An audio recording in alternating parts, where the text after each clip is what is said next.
Well, hi and welcome back to Off the Track, brought to you courtesy of Windsor Park Stud, and they are wishing you, as breeders, all the best for the current breeding season. Well, our guest today is Graeme Sanders. He is out on his own as we head into the 80s, and gee, I'll tell you what, the 80s started pretty well for you, Graeme. Yes, we kicked off pretty well actually. The first year went really well. Hey, listen, you had a horse, and it's a great story, I remember, because coming through, a horse called Lovelace Watkins. Yes, Lovelace. Dad bought Lovelace Watkins for me at a Keith Burley dispersal sale. Yeah. Zamazan man. Zamazan man, yeah. And I said to him, "No, did you get a horse for us, Dad?" He said, "Yeah, I got a horse here." He says, "He's a big plain bugger." He said, "But you'll like him." So I'll take him. I think it was only $750 something like that. And so we got him going, and that was a bit of a success story, really. He only had he got beaten once out of 6 starts, and then he won the Wellington Derby. And that was around sale time, wasn't it? Was it around sale time? Yeah, it was at sale time at Wellington. He won the Wellington Derby, and Gail and I owned him together, first season on our own, and so he duly won the Wellington Derby, and there was a big race in those days. And so that night we went to a cocktail party, which is in town, which...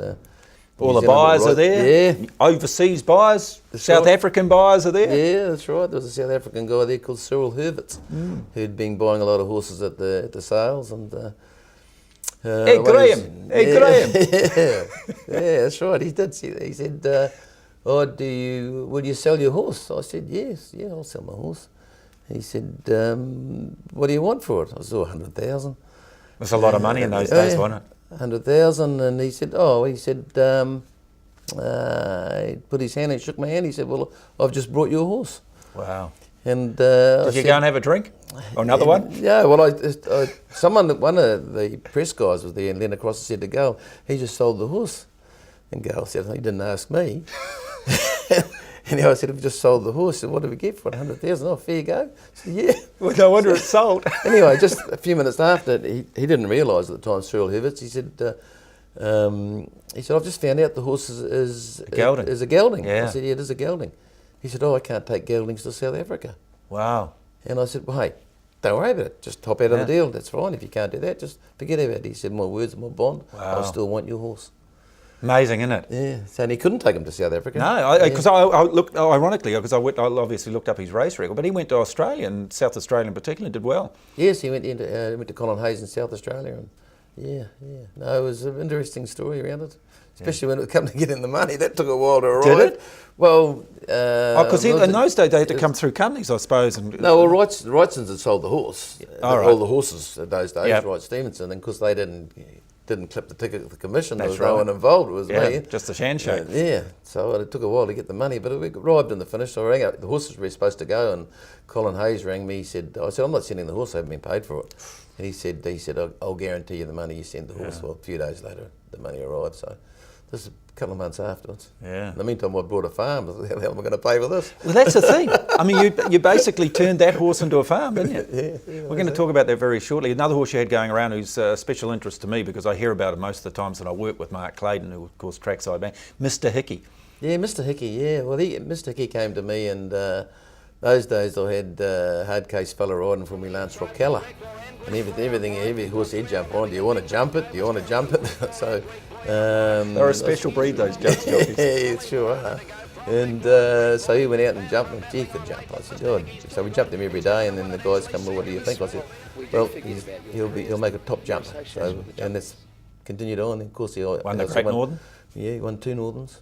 And you took him to Australia. You used to travel a bit to Australia. You won the Chris Steeples with him. Yeah, he won the Chris Steeplechase in Melbourne. Yeah, no, he was a top horse, Mr. Hickey. The way I looked at it, I mean, obviously associated with the father, you were like what Paul O'Sullivan was to Dave O'Sullivan. When the horse went overseas, you were the man that grabbed the passport and headed over with him. Would that be right? Yeah, I used to do most of the travelling away with the horses. Yeah. Great experience for you. Oh, it was all the early days when I first went to Melbourne. First time actually. I went to Melbourne. Dave O'Sullivan was on the plane. He had a horse going over there. Okay. And Jack Winder was a great trainer. He's a guy I had a lot of time for. Jack, I learned a lot of things off Jack Winder.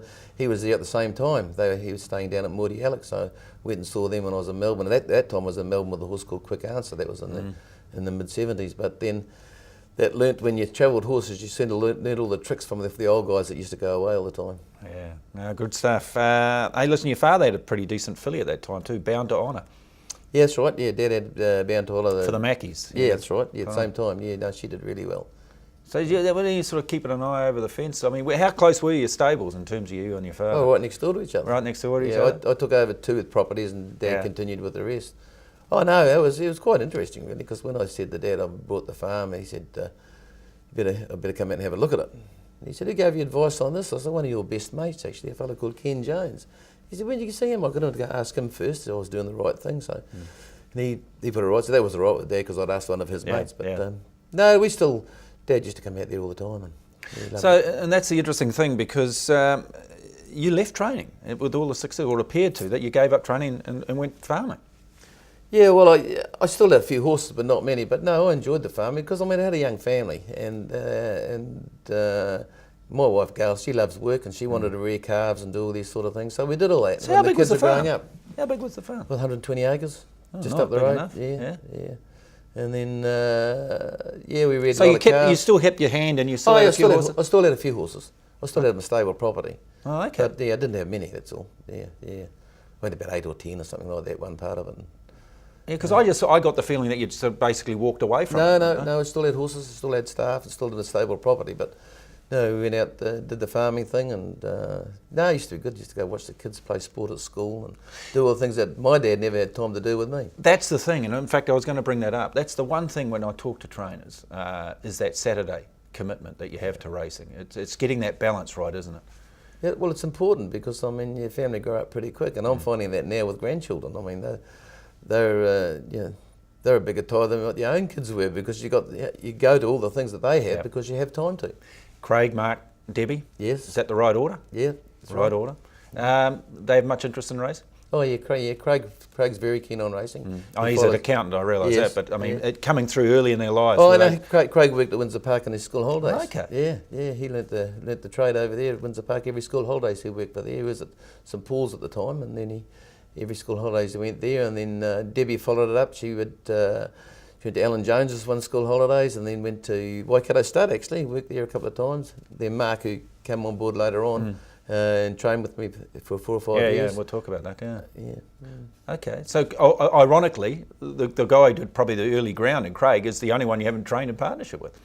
No, but he's really keen on the horses. Yeah. I mean, he's really keen to sort of be involved with his sister. You see him putting the pen away and one day coming back, or coming involved? He helps at the races. Yeah. He gets the call from his sister, got to come and take a horse to the race, and does it. Yeah, he really enjoys it. See, one other question I was going to ask is, when you stepped away like that, how did you coming back in terms of building up your client base? Because obviously with less horses as you would have had, did you have difficulty in sort of rekindling that, or what brought you back, I suppose, to training to the professional stage?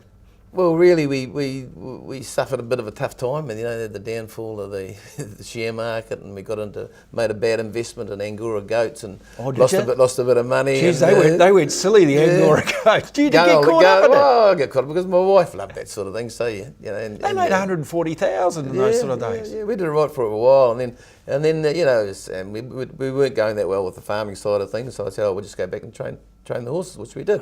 But they were still the best years I ever had being on the farm. I still had my property in town, so I moved back to town. And you came back to town. Some of the early horses, Rural Prince and B.O. Wolf. Yeah, Rural Prince, horse I bought for Leicester Spring. He took to Australia. There's a name. Yeah, famous name. Took him to Australia and won the Grafton Cup. And that was, that was a real big day. That was probably one of the best results we'd ever had.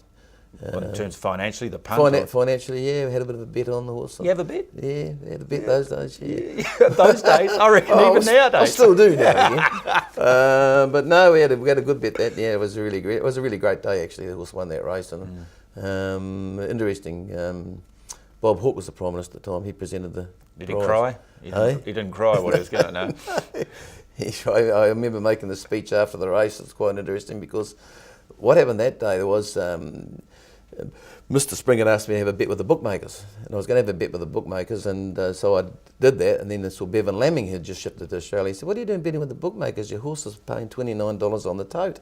I thought that, so I went and put some money on the tote, so we did quite well, and collected the money, blah, blah, and then in the presentation, Hawke said, "Oh, I wish I'd seen Graeme Sanders before the race. I would have been able to back his horse." And so that's all right. So it's my turn to speak. So I'm glad I didn't see Mr. Hawke before the race. He's got the biggest mouth in Australia. And all the people laughed. I said, "He's that good a bloke. When we go back to New Zealand, we get another 18% on our money." Jeez. Oh, beautiful. I wish I was there. Hey, listen, Beowulf, Avondale Cup, Group 1. Yeah, Jenny Vance, Avondale Cup. That was after he came back from Melbourne. He won the Geelong Derby trial there. And no, there was a pretty big day. Gail owned him, a share in him as well. So it was you need good horses to attract the owners. I mean, to kick back into it, into full-time stakes. I mean, Beowulf and Royal Prince must have been great for you. Yeah, it was. Great Yeah. And we had quite a few other horses at the time, but then we all became a bit obsessed with selling horses because that's the way you're going to make the real money. And so for the next few years, we just sold a lot of good horses. Never said it. And that's a compromise, isn't it? We've seen it over the years. Trevor McKee, Ralph Manning in some respects, to establish themselves. We didn't see the best of their horses. Tony Pike used to do it. I mean, you get them up the trialling stage and gone. Yeah, you've got to do that. You've really got to sell something to survive and get the commission out of it, especially if you own one yourself, you can do well. But that's, yeah. Hey, listen, you went to the sales, mid-80s I think it might have been. You sorted out a filly, 4,250. Don't tell me I've robbed you on that one. Filly bred by Keith Gutsell, the late Keith Gutsell. Yeah, Ballroom Babe. Yeah, I'll never forget. And I said to Keith after I bought it, nice filly, and he said, well, he's just feed it up. He said, it'll be all right. So yeah, she was a good buy, and I obviously did well out of that because you didn't sell it. Yeah, so good I hate buying horses when you're selling them. You never bid, you never buy. It gets you everywhere, out every corner. So I've heard all your sayings for years. That's probably why I'm still broke, Steve. Because I don't know. Too much money. I'm still doing this, so I'm not going that well. Hey, listen, she was a very smart 2-year-old. 6 starts as a 2-year-old, won 5 of them, and 2 Group 1s. She was a champion, really. Yeah, she was just a great. And her first gallop. I was going to say, is that right? You could tell straight away? The very first gallop, I went home and said to Gail, I said, we've got a real good horse. And we did have. Because you talk to the breakers, they see there's just the way they move, that little extra, there's just something about them. And that was always the way with her. I'd forgotten that she trained on, they won the Captain Cook as well. Yes. She won the Thoroughbred Breeder Stakes, which has changed to Group 2 then. It was Group 1 before that. But no, she was really She's done a job at stud too. Yes, oh hell yeah. Introduced you to a guy called Keith Purnell, who was accountant in town. Yeah, that's You've right. had a very good association with him. Yeah, Keith. Yeah, Keith's still my accountant, and he raced Ballroom Bay with us. And, it's good. We won a car and all that sort of thing with that year with the Ford series. So. Yeah, wonderful. And Keith Purnell, he's and Gail, your wife, obviously got out of Angoras, got into breeding a few thoroughbreds. Yeah, they bred a few horses, did quite well with them too. Sold them and that sort of thing, so yeah. Well, there you are. You've been behind the box at some times, haven't you? Yeah, I've been behind selling the old one, yeah. Good on you. Well, that's Graeme Sanders as we continue the life and times of our guest today.